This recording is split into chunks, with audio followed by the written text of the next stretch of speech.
So one of the questions that I get asked quite a bit on the Twitter stream from other Icon and Xenith users is related to the curve progress plots, as I call them, that I'm often posting on the stream. And the question is, why do the curves that you're posting look entirely different to what I'm looking at in my platform?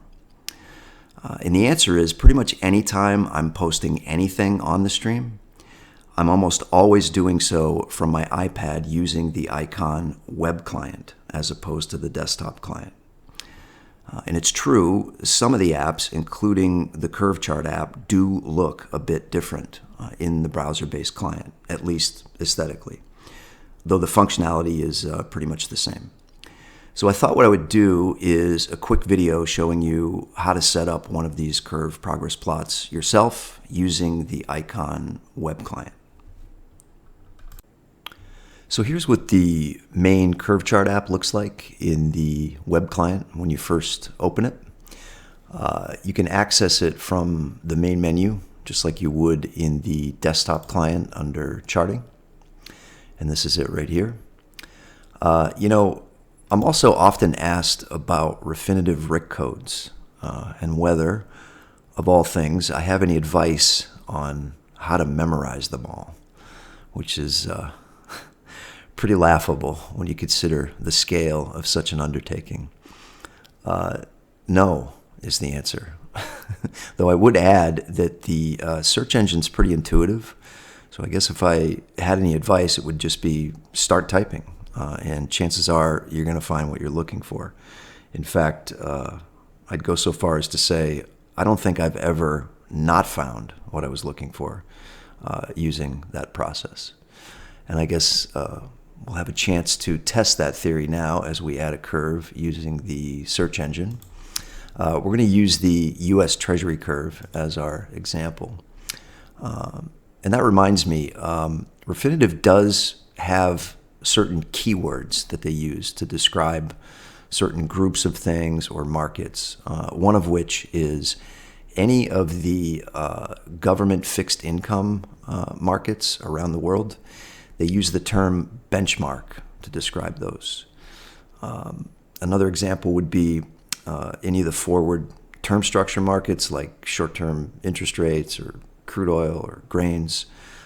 Any of those, they use the term chain to describe the collective of markets.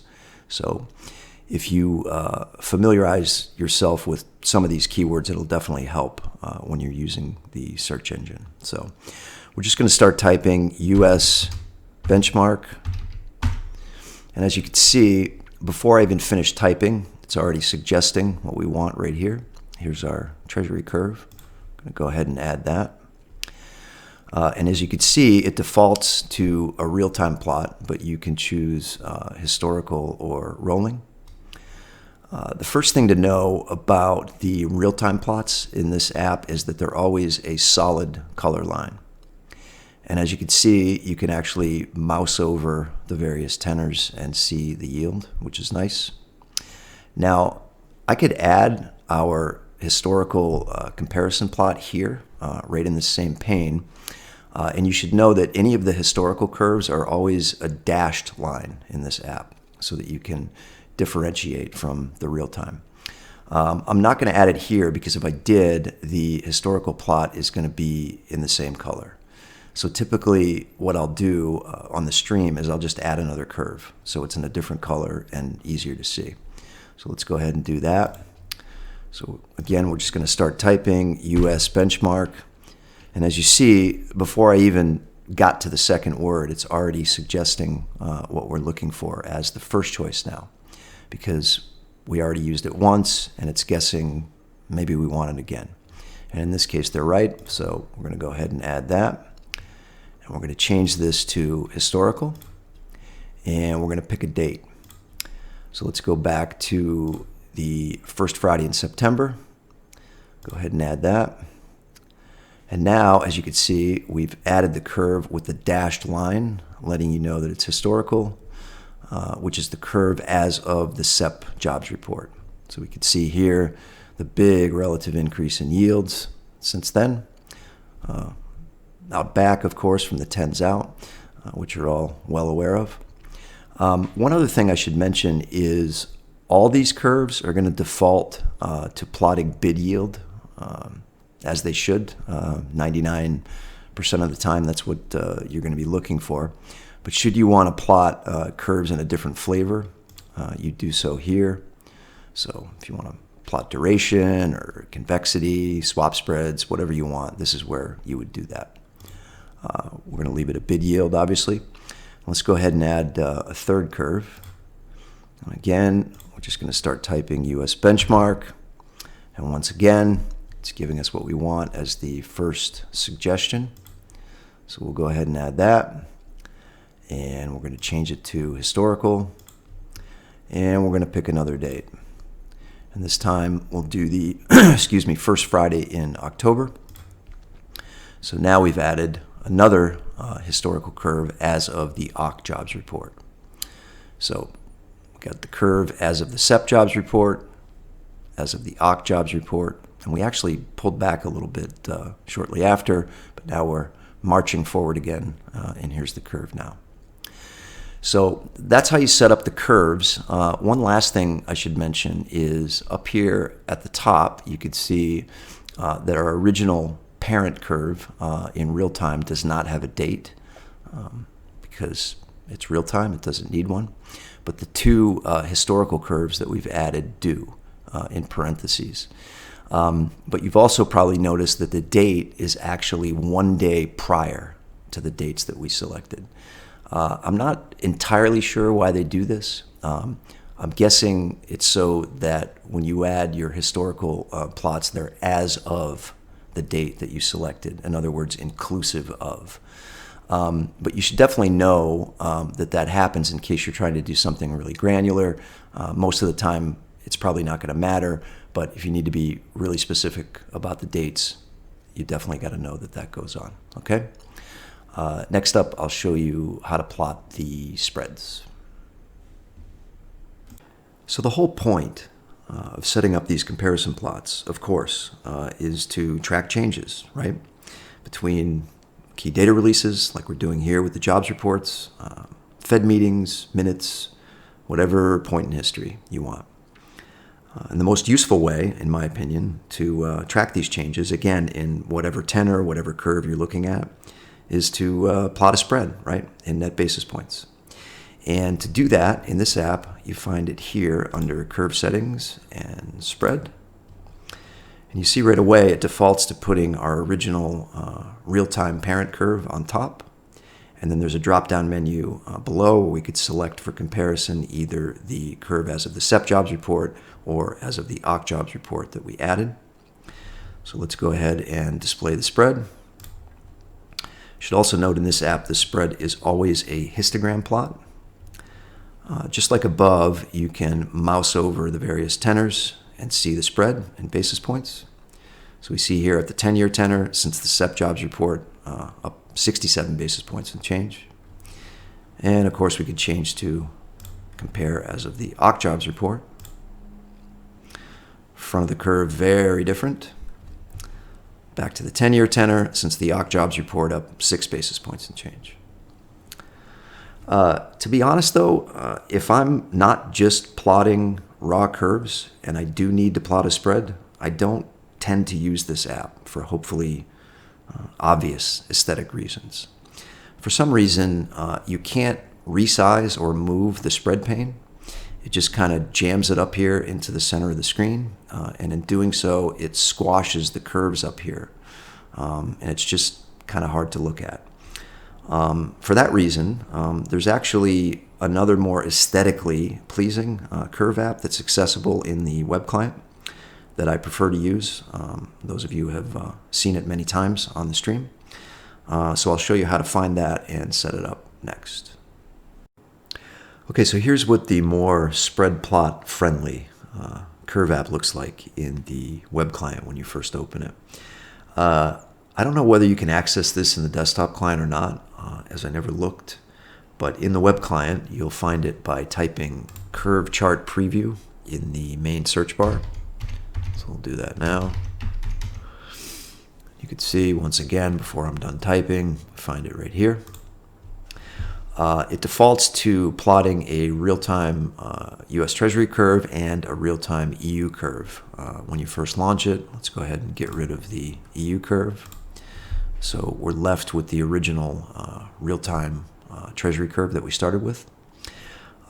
In this app, all of the curves have solid lines, whether real-time or historical. And by mousing over the tenors here, you don't get a floating dialog box, but you can see the yield up here in this pane. Okay. Let's go ahead and add our first comparison plot. Once again, start typing US benchmark right away. Suggest what we want. And pretty easy here. Just change this to historical. And we'll pick our first date, which was the first Friday in September. So now we've added our historical curve as of the SEP jobs report, just like before. You'll notice as soon as you add a second curve in this app, it automatically launches the spread pane. We're actually going to get rid of that for now. We're going to come back to it. And we'll go ahead and add our second historical curve. And once again, we're going to choose historical and the first Friday in October. So now we'll add our curve as of the OCC jobs report, right? So SEP jobs report curve, OCC jobs report curve, real time. Now, regarding the spreads, there's actually two spread panes. They're absolutely identical. It's just that one of them plots in orange and the other one plots in purple. So since we've already used this orange color here, we'll go ahead and use the second one. So it plots in an alternate color. And you'll see that it defaults to a histogram plot, but you have a choice of a histogram or a line plot. Typically, I'm using a line plot. I think it's just a little easier to look at. And you'll see here, we've got our original real-time curve on the left, and then once again, a drop-down menu to select whether we want the comparison to be as of the SEP jobs curve or the OCC jobs curve. Right now, obviously, it's on the SEP jobs curve. What's kind of nice about this is you can plot them both at the same time. And in doing so, we'll change this to a line, and we'll change this to the other one. So now you can see simultaneously we have the spread for as of the OCC jobs curve here on bottom in orange, and the spread as of the SEP jobs here in purple on top. So I don't usually do that, but if you wanted to do that, you can. Okay? So that's the two curve chart apps. Not much to say about this one, more than I've already said. Personally, if I'm not plotting a spread, I actually prefer the other one just for the raw curves. But obviously, if you are plotting a spread, this is the only one bearable, in my opinion. So there you go. Check them out. I should probably mention one more thing. It just occurred to me that there may be many retail traders who have never even seen this platform. So if you're not familiar with Refinitiv Icon, Icon was developed in the 90s by Reuters, actually. In fact, it was originally called Reuters Icon. And it was developed to be the principal competitor of the now ubiquitous Bloomberg terminal, and still is, actually. From what I understand, Reuters spent more than $1 billion developing the platform. And that's in 90s money, which is pretty staggering, though understandable when you consider the sheer scale of such a development project. To say that Icon or its competitor are vast, in my opinion, would be the understatement of the century. Anything and everything you could possibly imagine in the world of finance, every market, every sector, every piece of data, every piece of research, anything you could fathom across the entire globe, it's probably in there. But as you might imagine, such levels of completeness come at a considerable cost. A full institutional Icon license costs more than $25,000 a year. However, if you are a bona fide retail trader And what that means is you don't work for a bank or a hedge fund. You don't hold any industry registrations like with the SEC or the CFTC. A company called Metastock markets a retail-only white label version of Icon called Xenith, which they offer, thankfully, at a retail accessible cost. Okay, so as you see on Metastock's landing page for the platform, Xenith is Icon. When you log into Xenith, you're logging into Icon. But when you do, what's different is all of the quote-unquote institutional level stuff, such as access to many of the deeper research apps, access to Refinitiv Messenger, which is their secure counterparty-to-counterparty network for RFQ/OTC trading and audit trail, naturally. Integration of Icon into third-party institutional execution platforms like Ready Plus. All of that higher-level stuff has simply been non-permissioned in the Xenith version. But all the basic stuff that retail traders care about, like in this video, the curve charts, all of your cash markets if you're a rates trader, standard technical charting tools, of course, including the ability to plot synthetics if you're a spreader, streaming news from Reuters, naturally, machine-read Fed speak and press conferences, and of course, all of your real-time economic data and chartable history of that data. All of that basic stuff is still permissioned in the Xenith version. Now, granted, everything I just mentioned is pretty much available anywhere at this point, across various sources. In fact, much of it even for free, actually. But to my knowledge, you can't get all of those things all in one place anywhere else, at least not at a retail accessible cost. Not that I'm aware of, anyway. At the risk of sounding like an infomercial at this point, hats off to Refinitiv for recognizing that they could simply non-permission all the highbrow stuff that retail traders would never want, need, or be willing, or more importantly, be able to pay for. The point being, in doing so, they certainly haven't lost any revenue because they were never going to buy it anyway. And instead, they've opened up a whole new potential revenue stream out of the same platform. Seems like a pretty obvious thing to do to me, actually, but not to put too fine a point on it, but their principal competitor, aforementioned, has definitely not yet figured that out. All right, so finishing up the Xenith infomercial. If any of this appeals to you as a retail trader, Metastock's been kind enough to extend a really generous evaluation deal to our followers. As opposed to the more typical 2-week free trial that you'll see in the industry, they're offering 3 months for the price of 1, which I happen to think is much more useful in this case, given the sheer depth of the platform. If you're a retail trader, you're most likely only familiar with standard technical charting platforms, which are frankly usually pretty straightforward, and as such don't tend to require a lot of time for you to figure out if it's what you want or need.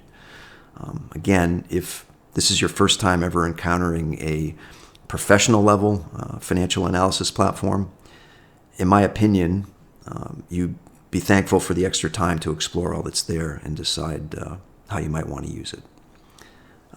The landing page that you see on the screen is where the DTG trial link takes you, and I will add that link to the description in this video. So check it out if you're so inclined, and I'll see you on the next one.